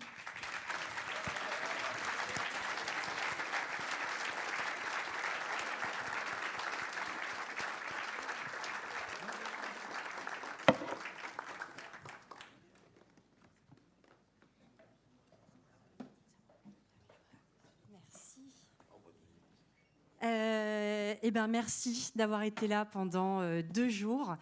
Que dire qu'à La Payette, on est extrêmement fiers et contents d'avoir réussi à organiser ce temps autour des médias indépendants. D'une discussion un peu informelle il y a 2 ans, voilà ce que ça a donné ce week-end. Et c'est un projet qu'on envisage en effet sur 3 ans. Donc rendez-vous l'année prochaine. Et voilà, je crois qu'on est très fiers d'avoir pu mettre en place ce partenariat avec le FPL, d'avoir pu organiser des espaces de rencontre entre journalistes et des espaces de rencontre entre public et journalistes. Voilà. Vous êtes nombreux à nous avoir fait remonter que c'était un besoin. Donc, merci de nous avoir suivis dans cette aventure. Continuons à résister et rendez-vous l'année prochaine. Nous étions 3500 sur le festival. Bravo. Voilà. Merci.